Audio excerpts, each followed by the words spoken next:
Go. Hey everybody, as promised, I'm going to go ahead and just briefly give you a short lecture on skills. After talking with all you guys on Zoom yesterday, we're going to go ahead and lecture on skills today, followed by a homework assignment using the micro skills card sort activity that you're going to do, and I presented to you yesterday on the Zoom. Okay, so we're going to talk about skills. The first thing I want to tell you or let you know is the definition of a skill. A skill is a learned power of doing something competently. That means that when you do this or when you do something, you do it confidently, and you can do it very well over and over again. So you become real proficient at it. And that would be the definition of competently. We acquire skills two different ways. We acquire skills through experience and through education. An example of acquiring a skill through experience would be by doing something or using your hands-on to learn how to do something. So you become proficient or skilled at riding a bike by just getting on the bike and learning how to ride. There's really no instructions on how to ride a bike. You just have to do it. An example of a skill acquired through education would be perhaps something like accounting, where you learn how to do the different and various accounting methods by looking and going to school and reading books on the different accounting methods. So for your final examination, there's two ways to acquire skills, both through experience and education. And the reason why we have to look at skills and why we do look at skills as being an important feature of the career life process is that we want to identify where you are right now in terms of your skills. In other words, what skills do you have right now? So we can identify those skills that we need to acquire through experience or education to get where you want to go in terms of your occupational aspirations.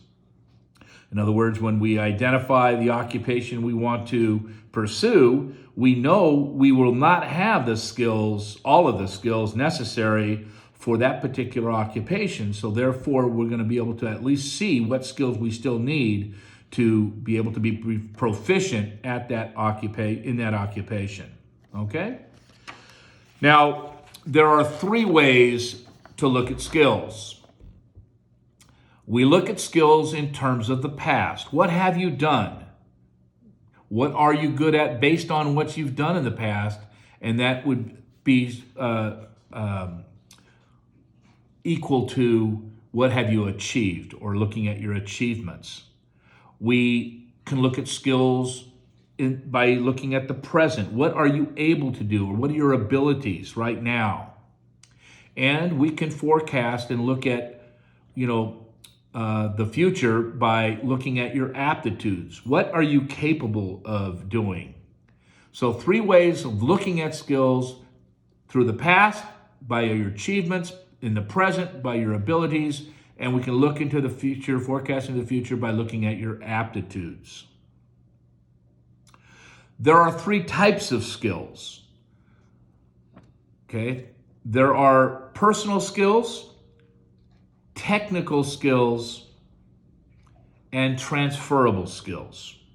So three types of skills that you need to be familiar with, and they are all necessary to pursue your career aspirations. Let's take a look at personal skills for a second. Personal skills are personal traits or qualities.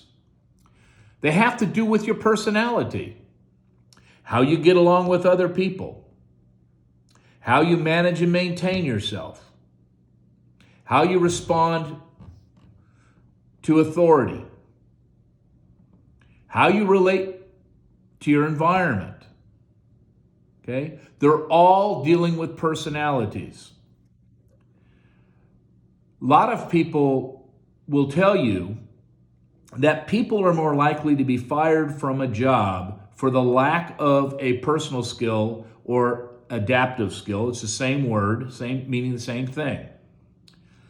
When you are a nurse, there are certain personal skills that would assist you in being a good nurse, such as being empathetic, having empathy. That is a personal quality or trait that is necessary for a nurse to be successful at what she does. Okay? Being caring. Okay? You would all agree with me that having those types of personal skills as a nurse would make you feel better as a patient. You don't want a nurse that's not very nice and not very friendly and not very empathetic when it comes time to taking care of you or a loved one. All right? So it has to do with your personality. Being a hard worker, being a good time manager. See, those are all skills that are part of your personality or personal trait. Okay? They're similar to functional skills or the transferable skills. Okay?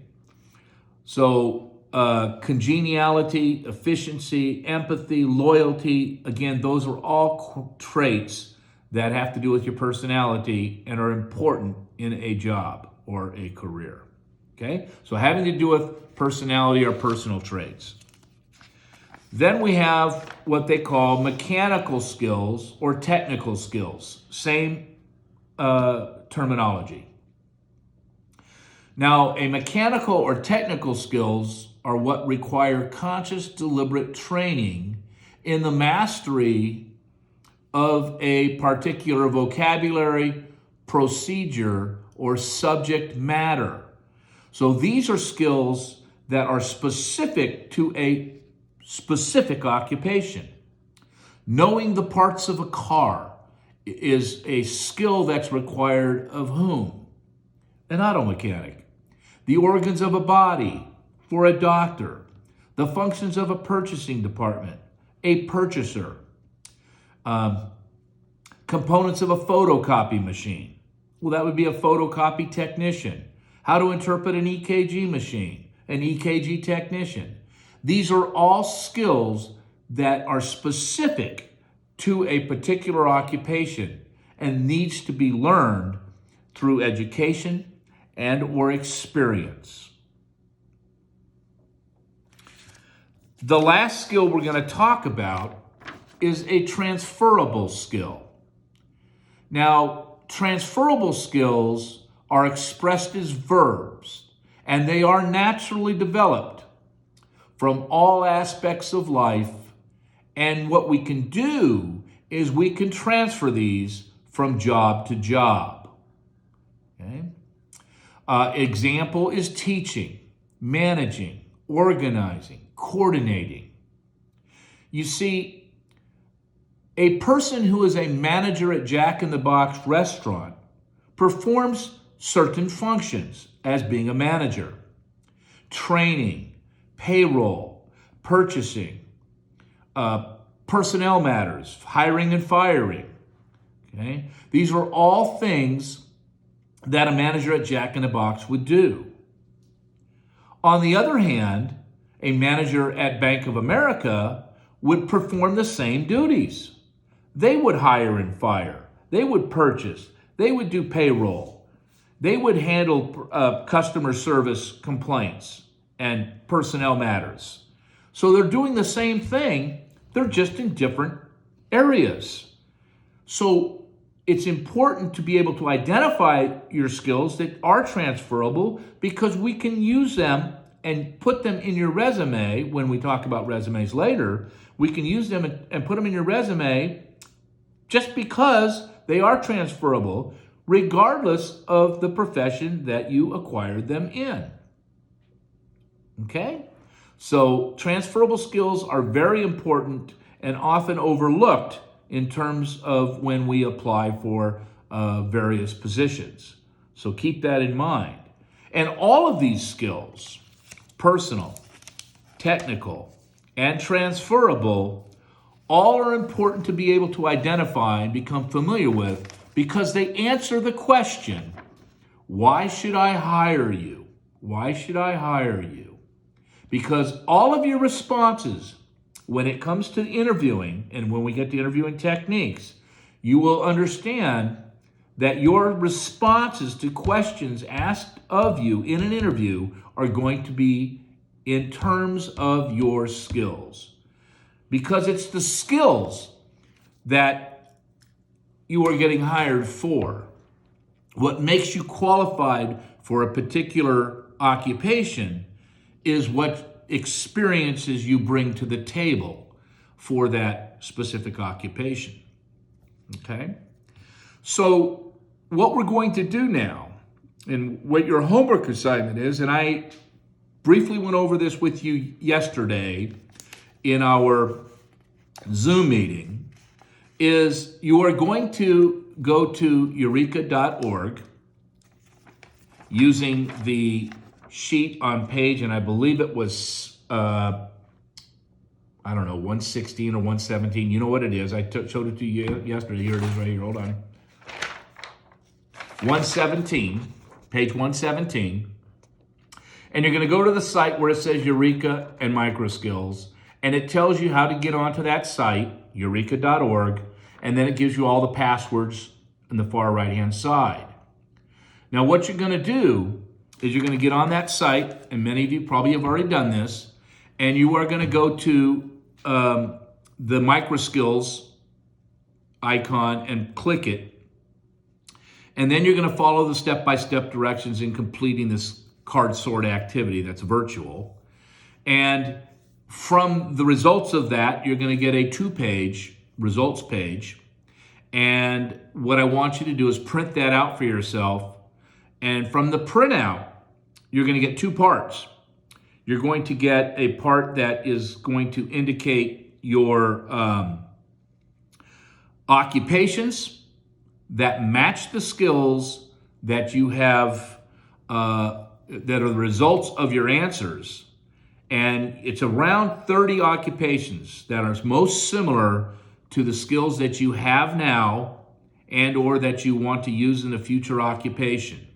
And I want you in one color to highlight all of the occupational titles that sound interesting to you. With another color highlighter, as we have done many times before, you are to highlight all of the occupations that you cannot pronounce or you have no clue what they do. Okay? Then in the second part, and I believe it's on the second page, you are going to you're going to see the RIASEC codes again. And this time, the RIASEC codes are pertaining to skills. So you're going to take your primary code from the results, and that's your 3 highest codes. Take your highest code first, and that's called the dominant code, and then your next highest and your third highest, and that will comprise your primary code. If that primary code is different than any of the other 2 assessments that we've taken that we've used the RIASEC codes, and that would be the self-directed search and the Strong's interest inventory. If any of the codes are different, and I'm talking about you can have, as long as the 3 letters are the same, you don't have this as a homework assignment. If one of the letters is different, then what I want you to do is I want you to go to onetonline.org. You've done this before as a homework assignment, and you're going to go to the interest portion again. You don't have to do skills. You can go to interest because the occupations are the same, and you're going to plug in your 3 letters in the onetonline.org area and print out the occupational title sheet and highlight all of the occupations that sound interest to you from that page. Okay? That's only if the 3 letters are, if one of the 3 letters is different, I want you to do that. If all your 3 letters are the same, and I don't care what order it's in, with any of the self-directed search or the strong interest inventory, you don't need to do anything, okay? I will put that out in an email, the instructions as well, so you'll have a clear understanding of what your homework assignment is. Next week is Easter break, so I'm gonna make this due, let's call it by next Wednesday. Next Wednesday, this will be due. And then we will, Tuesday night people, we will Zoom Tuesday night. I'll send an invitation link to you. Wednesday night class, we will send a link out for Wednesday night. We'll Zoom Wednesday night. And then my Tuesday, Thursday day class, we'll Zoom on Thursday morning.